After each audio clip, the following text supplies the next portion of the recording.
Hello everyone, welcome to lucky education. और आज जो हम टॉपिक डिस्कस करने जा रहे हैं वो है history of international trade. International trade क्या होता है, पास्ट वाले वीडियो जो मैं बता चुका हूँ। दो देशों के बीच में या दो से ज़्यादा देशों के बीच में जो ट्रेड हो रहा है उसको हम बोलते हैं इंटरनेशनल ट्रेड। दो देशों के बीच में जो होता है उसको हम बाइलेटरल ट्रेड बोलते हैं। कई देशों के बीच में जो होता है उसको मल्टीलेटरल ट्रेड बोलते हैं। इंटरनेशनल ट्रेड में हम एक्सपोर्ट भी करते हैं और इम्पोर्ट भी करते हैं। अगर एक देश दूसरे देश को सामान बेच रहा है, भेज रहा है, दैट इज एक्सपोर्ट। दूसरे देश से मंगा रहा है, उसको इम्पोर्ट बोलते हैं। तो आज की डेट में तो हम बहुत सारी चीज़ें हम जानते हैं इंटरनेशनल ट्रेड के बारे में, पर यहाँ जानेंगे कि शुरुआत कैसे हुई थी, पहले किन किन चीज़ों का हम ट्रेड करते थे और क्या आज की डेट में जो फैसिलिटी हमारे पास अवेलेबल है क्या पहले भी वो फैसिलिटीज हुआ करती थी। ठीक है, तो सारी चीज़ें all history of international trade we are going to discuss now. तो ये वाला जो टॉपिक है chapter number 8 international trade, class 12 की ज्योग्राफी की बुक का नाम है आपका फंडामेंटल्स ऑफ ह्यूमन ज्योग्राफी। यहाँ पर ये दे रखा है। तो शुरुआत करते हैं। एंशियंट टाइम की अगर हम बात करें तो एंशियंट टाइम देखो पहले के टाइम पे क्या हुआ करता था, एक दिक्कत थी। आज की डेट में एक हमारे पास फैसिलिटी क्या है, ट्रांसपोर्ट और कम्युनिकेशन का सिस्टम हमारे पास बहुत अच्छा है। मगर पहले के टाइम पे क्या है, ना तो ट्रांसपोर्ट के सिस्टम हुआ करता था और ना ही कम्युनिकेशन का सिस्टम हुआ करता था। जब ट्रांसपोर्ट और कम्युनिकेशन का सिस्टम नहीं था तो लोगों के बीच में कॉन्टैक्ट भी बहुत कम हुआ करते थे। और जब लोगों के बीच में कॉन्टैक्ट भी बहुत कम हुआ करते थे तो ट्रेड जो था वो सिर्फ लोकल मार्केट तक ही रेस्ट्रिक्टेड था। लॉन्ग रूट पे या लॉन्ग डिस्टेंस में ट्रेड करना बहुत ज़्यादा पहले रिस्की हुआ करता था। पहले नॉलेज हुआ नहीं करती थी। अब जाएँ तो जाएँ कहाँ, किसी जगह के बारे में हमें जानकारी नहीं है। अब तो मान लो किसी देश के साथ ट्रेड करना है तो हम फटाफट उससे बात करेंगे, उसको बताएंगे कि भाई हमारे पास ये चीज़ें अगर आपको लेना है तो ले लो, ठीक है। मगर पहले तो कोई बातचीत करने का कोई जरिया ही नहीं था, है ना। तो in ancient times trade was restricted only to local market as transporting goods over long distance was risky. तो लॉन्ग डिस्टेंस पर ट्रांसपोर्ट करना बहुत ज़्यादा डिफिकल्ट हुआ करता था, इसलिए ट्रेड जो था सिर्फ लोकल लेवल पर ही रेस्ट्रिक्टेड था। People spend most of the resources on basic communities like food and क्लोथेज। पहले के टाइम पे लोग बाग जो हुआ करते थे अपने ज़्यादातर रिसोर्सेज का मतलब यहाँ पे मनी की बात की जा रही है ना, उनके पास जो भी वैल्यूबल चीज़ें हुआ करती थी तो ज़्यादातर अपना रिसोर्सेस जो है वो अपना बेसिक सुख सुविधाओं पर खर्च करते थे पहले के टाइम पे, जैसे खाना और कपड़े, इन चीज़ों पे बहुत ज़्यादा खर्च करते थे। लग्जरी आइटम्स का जो ट्रेड था ये डेवलप हुआ ओनली रिच लोगों के लिए। लग्जरी आइटम, शाही आइटम, बहुत ज़्यादा जो कीमती आइटम होते हैं ये वाले आइटम जो थे ये सिर्फ रिच लोगों के लिए मतलब इनका डेवलप किया गया था, ठीक है। तो trade off luxury items developed for only rich people who what jewellery and costly dresses for their high standard of living. तो देखो नॉर्मल ट्रेड तो हो रहा है, नॉर्मल चीज़ों का ट्रेड हो रहा है, उसको सब खरीद रहे हैं, मगर लग्जरी आइटम्स का ट्रेड जो है ओनली रिच लोगों के लिए डेवलप किया गया था कि लग्जरी आइटम्स में जो ट्रेड होगा उसको कुछ ही लोग मतलब परचेज करेंगे। और इसमें कौन कौन सी चीज़ें मतलब ट्रेड की जाती थी, ज्वेलरी और दूसरा कॉस्टली ड्रेसेस। और ये ऐसा क्यों करते थे रिच पीपल, ताकि वो अपनी हाई स्टैंडर्ड ऑफ लिविंग को मेंटेन कर सकें। इंटरनेशनल ट्रेड की जो हिस्ट्री है उसको अलग अलग एग्जाम्पल से हम समझ सकते हैं, अलग अलग घटनाओं से समझ सकते हैं। जैसे पहला है सिल्क रूट। सिल्क रूट के बारे में आपने सुना होगा, चाइना से लेकर यूरोप तक का जो रूट था उसको हम बोलते थे सिल्क रूट, ठीक है। तो पहले के टाइम पे जो ट्रेड का जो इंपॉर्टेंट रूट हुआ करता था वो यही था, सिल्क रूट। तो silk route is an early example of long distance trade connecting Rome to China, ठीक है। तो लॉन्ग डिस्टेंस ट्रेड का एक बहुत पहला एग्जांपल है हमारा सिल्क रूट, ठीक है। सिल्क रूट एक लैंड रूट था जो कनेक्ट करता है चाइना को, कहाँ से, रोम से। अब रोम आपको पता है रोम कहाँ है, रोम है हमारे इटली में। कहाँ पर है, इटली की कैपिटल है रोम, ठीक है ना। और इसकी जो डिस्टेंस है सिल्क रूट की वो देखिए 6000 किलोमीटर। ये रूट जो था इससे क्या क्या चीज़ें ट्रांसपोर्ट होती थी या क्या क्या चीज़ें ट्रेड की जाती थी इस रूट के माध्यम से, चाइनीज सिल्क, रोमन वूल, प्रीशियस मेटल्स, इन चीज़ों को मतलब ले जाया जाता था। साथ ही साथ में कुछ हाई वैल्यू कमोडिटीज ली जाती थी इंटरमीडिएट पॉइंट से। अब देखो यहाँ तो चाइना हो गया और यहाँ पे हो गया रोम। इंटरमीडिएट पॉइंट क्या क्या दे रखें, सेंट्रल एशिया। सेंट्रल एशिया में आपने सुना होगा कई सारे देश आते हैं जैसे ताजिकिस्तान, तुर्कमेनिस्तान, किर्गिस्तान, कजाकिस्तान, ठीक है। ये जो देश हैं ये किस में आते हैं, सेंट्रल एशिया में आते हैं। पर्सिया और ईरान, सॉरी पर्सिया को हम क्या बोलते हैं, ईरान बोलते हैं। पहले पर्सिया बोलते थे, आज इसको ईरान बोलते हैं। और इंडिया, तो इंडिया, पर्सिया और सेंट्रल एशिया ये इंटरमीडिएट पॉइंट है। यहाँ से भी ये देश भी सिल्क रूट का इस्तेमाल करते थे और अपने सामान को बेचते थे, ठीक है। तो ये सिल्क रूट के बारे में। दूसरा है growth of European commerce. European commerce की शुरुआत, ठीक है। तो यूरोपियन कॉमर्स ग्रो करता है रोमन एम्पायर के डिसइंटीग्रेट होने के बाद। और रोमन एम्पायर कब डिसइंटीग्रेट हुआ था, 400 से 500, 400 से 500 एडी के बीच में। रोमन देखो पहले बहुत बड़ा एम्पायर हुआ करता था रोमन एम्पायर। और अगर आपने हिस्ट्री में अगर पढ़ा हो गलती से तो रोमन एम्पायर 3 कॉन्टिनेंट में फैला हुआ था। अफ्रीका में फैला हुआ था, यूरोप में फैला हुआ था और कुछ एशिया वाले हिस्सों में फैला हुआ था। तो तीन तीन कॉन्टिनेंट में फैला हुआ था। इतना बड़ा विशाल रोमन एम्पायर हुआ करता था, मगर हर एम्पायर मतलब बहुत लंबे समय तक सर्वाइव नहीं करता है। तो 400 से 500 के बीच में रोमन एम्पायर ब्रेक डाउन हो जाता है। ब्रेक डाउन हो जाता है तो छोटे छोटे कंट्रीज में डिवाइड हो जाता है, कई सारे कंट्री इमर्ज होकर आते हैं। ठीक है, तो यूरोपियन कॉमर्स, यूरोप में जो ट्रेड है, कॉमर्स है, ये डेवलप होता है रोमन एम्पायर के टूटने के बाद। और साथ के साथ में ओशियन गोइंग वॉरशिप्स, इन्होंने और क्या डेवलप कर लिए थे, ओशियन गोइंग वॉरशिप्स भी डेवलप कर लिए थे 12th और 13th सेंचुरी में। यहाँ पे जाके यूरोपियन कॉमर्स डेवलप होता है। यूरोप और एशिया के बीच में ट्रेड बढ़ता है, यूरोप और एशिया के बीच में ट्रेड बढ़ता है, और अमेरिका भी डिस्कवर हो जाते हैं। ठीक है, आपने सुना होगा अमेरिका की खोज, यूरोपियन कंट्रीज ने इधर अमेरिका की क्या कर दी थी, खोज कर दी थी। अमेरिका की खोज करने वाले कौन थे, कोलंबस, पता ही होगा आपने ना।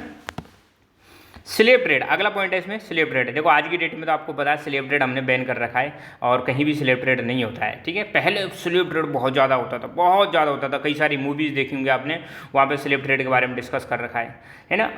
तो ये जो यूरोपियन पावर्स हुआ करती थी, ये अफ्रीका से, एशिया से, यहाँ से लोगों को ले जाते थे, बेच देते थे, इनसे काम करवाते थे प्लांटेशन के रूप, मतलब जो टी, कॉफ़ी और इनके जो प्लांटेशन हुआ करते थे, बड़े बड़े खेत हुआ करते थे, वहाँ पे इनसे काम करवाया करते थे।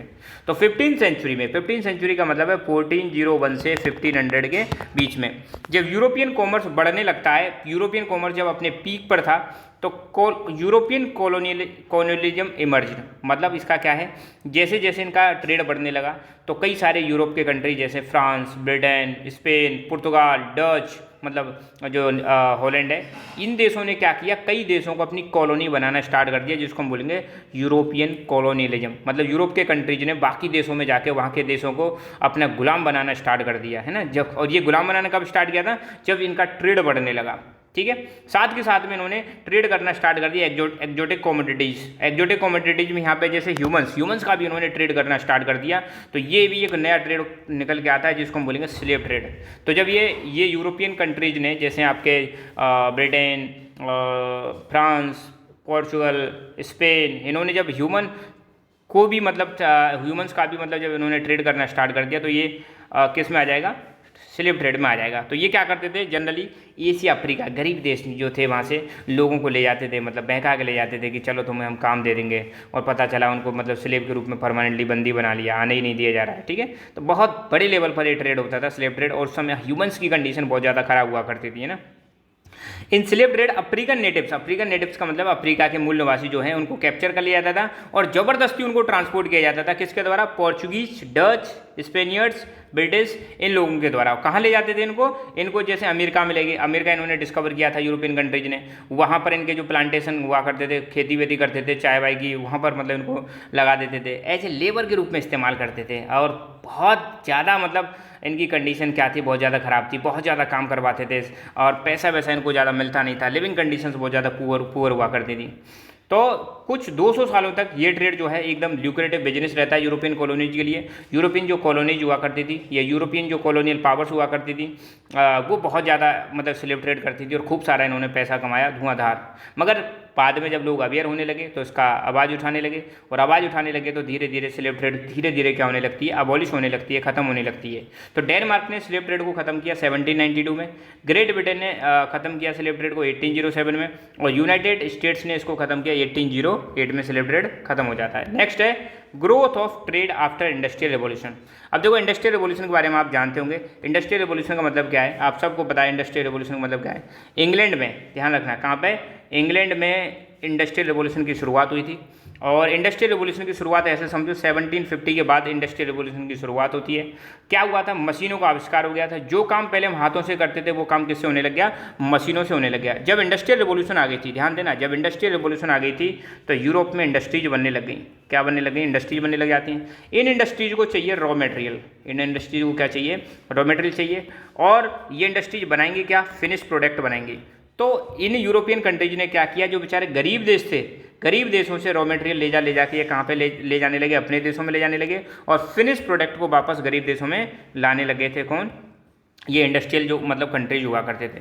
तो ट्रेड बढ़ती है इंडस्ट्रियल रिवॉल्यूशन आने के बाद। इंडस्ट्रियल रिवॉल्यूशन आने के बाद बहुत सारी फैक्ट्रीज खोली जाती हैं यूरोप में। शुरुआत मैंने बताया था इंडस्ट्रियल रिवॉल्यूशन की कहाँ से होती है, शुरुआत इसकी इंग्लैंड से होती है। इंग्लैंड में बहुत सारी फैसिलिटीज़ थी, इंग्लैंड में बहुत सारा पैसा था उनके पास, तो वहीं से इंडस्ट्रीज की शुरुआत होने लग जाती है, जिसका प्रभाव इंडिया पर भी पड़ता है और पूरी दुनिया पर पड़ता है। और इंडस्ट्रियल रिवॉल्यूशन आने के बाद ट्रेड एकदम बहुत ज़्यादा बूस्ट कर जाता है। ठीक है, तो after industrial revolution demand for raw material, ध्यान रखना इंडस्ट्रियल रिवॉल्यूशन आने के बाद रॉ मटेरियल की डिमांड बढ़ जाती है, जैसे ग्रेन्स, मीट, वूल, इनकी डिमांड बढ़ जाती है, मगर मैन्युफैक्चर्ड गुड्स की तुलना में इनकी वैल्यू बहुत ज़्यादा कम थी। ध्यान रखना जो रॉ मटेरियल जो मंगाया जा रहा है इन कंट्रीज के द्वारा, इनकी डिमांड क्या, इनकी पैसा क्या था, इनका बहुत कम था, मतलब कम पैसे में इनको खरीदते थे, जबकि बेचते जो फिनिश प्रोडक्ट जो बन रहा है, मैन्युफैक्चर्ड गुड्स का मतलब है जो फिनिश प्रोडक्ट जो बन रहा है उसकी तुलना में रॉ मटेरियल की कॉस्ट क्या है, बहुत ज़्यादा कम है।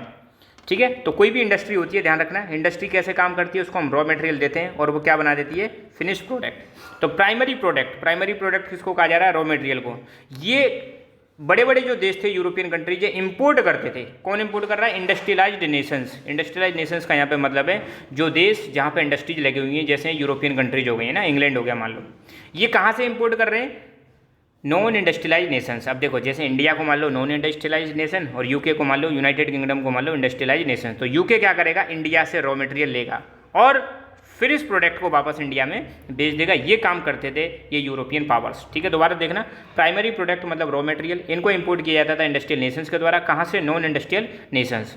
अब नॉन इंडस्ट्रियल नेशन से क्यों कर रहे हैं, क्योंकि नॉन इंडस्ट्रियल नेशंस जो थे बेचारे गरीब थे, पैसा इनके पास था नहीं, तो इसलिए इंडस्ट्रियल नेशंस इनसे रॉ मटेरियल को ले लेते थे और इन्हीं को फिनिश प्रोडक्ट जो अपने यहाँ पे जो फैक्ट्रीज का जो सामान बन रहा है उसको इनको बेच देते थे। तो देखो आफ्टर मैन्युफैक्चरिंग रॉ मटेरियल्स वर टर्न इनटू फिनिश प्रोडक्ट। तो मैन्युफैक्चरिंग करने के बाद रॉ मटेरियल किस में कन्वर्ट हो जाएगा, फिनिश प्रोडक्ट में। जैसे मान लो इंडिया से कॉटन ले गए, इंग्लैंड में कॉटन फैक्ट्री लग रही है और वहाँ से उसका कपड़ा बन गया और कपड़े को वापस इन्होंने कहाँ पे बेच दिया, इंडिया में बेच दिया। Industrially developed nations exported their finished product back to the non industrial nation. समझ में आ रही है बात। तो ये जैसे जैसे यूके है, यूनाइटेड किंगडम क्या करेगा, इंडिया से रॉ मटेरियल लिया, कॉटन ले लिया, कॉटन का कपड़ा बना दिया, वापस उसको कहाँ बेच दिया, इंडिया में बेच दिया। ये काम करते थे ये industrial nations. Second half of 19th century मतलब 1850 1850 के बाद की बात की जा रही है। Industrial nations became each others principal customers and non industrial nations were no more important. मतलब आपको देखने को मिलेगा 1850 में तो ऐसा दौर आ जाता है कि ये जो देश हैं इंडस्ट्रियल नेशंस आपस में एक दूसरे के कस्टमर बन जाते हैं, एक दूसरे से सामान ले रहे हैं और बेच रहे हैं, और नॉन इंडस्ट्रियल नेशन इनके लिए ज़्यादा खास इंपॉर्टेंट थे नहीं थे, सिर्फ मार्केट की तरह इस्तेमाल होते थे। पहली बार ऐसा देखने को मिलेगा कंट्रीज ने, कई सारे देशों ने क्या करना स्टार्ट कर दिया, ट्रेड पर टैक्स लगाना स्टार्ट कर दिया। मतलब इंपोर्ट एक्सपोर्ट हो रहा है तो उस पर ट्रेड टैक्स लगाना स्टार्ट कर दिया और क्वांटिटेटिव रेस्ट्रिक्शन लगा दी। क्वांटिटेटिव रेस्ट्रिक्शन का मतलब है कि इतनी क्वांटिटी से ज़्यादा हम ट्रेड नहीं करेंगे, ऐसे करके रेस्ट्रिक्शंस लगाना भी स्टार्ट कर दिया फर्स्ट और सेकंड वर्ल्ड वॉर के टाइम पर। कमेंट करके आपको बताना है फर्स्ट वर्ल्ड वॉर कब हुआ था और सेकंड वर्ल्ड वॉर कब हुआ था। तो ये चीज़ ध्यान रखना, अभी तो ट्रेड हो रहा है बढ़िया, मगर फर्स्ट वर्ल्ड वॉर और सेकंड वर्ल्ड वॉर के टाइम पर टैक्स लगाने स्टार्ट कर दिए जाते हैं। दूसरा कुछ रेस्ट्रिक्शंस भी लगा दी जाती हैं क्वांटिटेटिव, मतलब इतनी क्वांटिटी से ज़्यादा हम ट्रेड नहीं करेंगे। पर जब 1945 में सेकंड वर्ल्ड वॉर खत्म हो जाता है तो उसके बाद आपको देखने को मिलेगा ये जो टैरिफ्स थे, जो ट्रेड पर मतलब टैक्स लगा रखे थे, इनको रिड्यूस कर दिया जाता है और इनको रिड्यूस करने में हेल्प करते हैं इंटरनेशनल ऑर्गेनाइजेशन। जैसे 1945 सेकंड वर्ल्ड वॉर के बाद एक ऑर्गेनाइजेशन बना था जिसका नाम था GATT, general agreement for tariff and trade, जो बाद में WTO बन जाता है 1995 में। सबको पता होगा WTO के बारे में।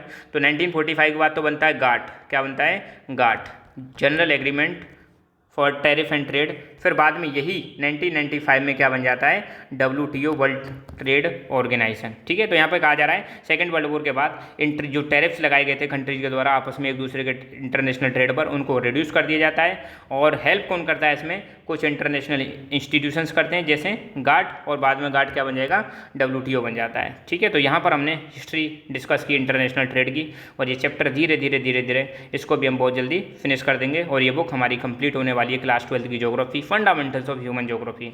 ठीक है, so thank you so much, keep learning, keep enjoying and God bless you all.